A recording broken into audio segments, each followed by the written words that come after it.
বর্ষা তোমাদের ওখানেও নেই? না না, আমি ওর সব বন্ধুদের বাড়িতে ফোন করে দেখেছি, ও কোথাও নেই।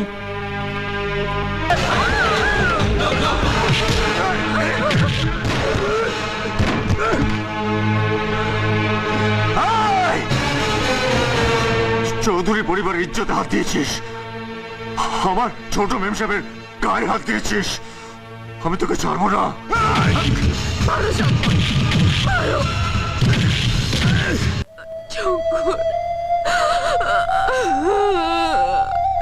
শঙ্কর, তুমি না আসলে আমার কাঁদবেন না ছোট মেম সাহেব, সব ঠিক হয়ে যাবে। আপনার কান্না আমি সহ্য করতে পারবো না।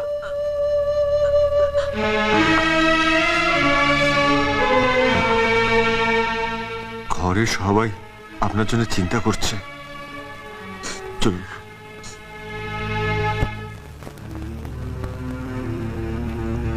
এতক্ষণ তুই কোথায় ছিলিস বর্ষা? বর্ষা, আমি জিজ্ঞেস করছি তুই এতক্ষণ কোথায় ছিলিস? বড়দা, ছোট মেম সাহেবকে এখন কিছু বলবেন না। আরে ওকে বলবারই বা কি আছে, ওর অবস্থা দেখে তো বুঝতে পারছি।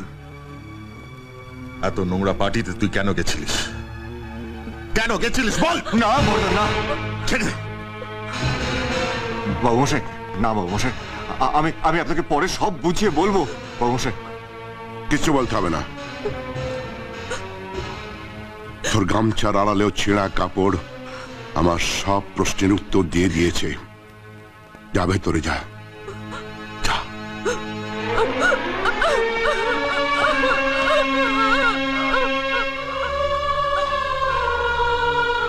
শঙ্কর,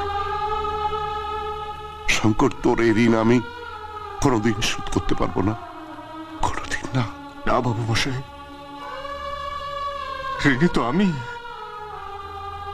এই ঋণ শোধ করার জন্য আমি পারি বাবু মশাই। না, না পারি না, না শঙ্কর, না।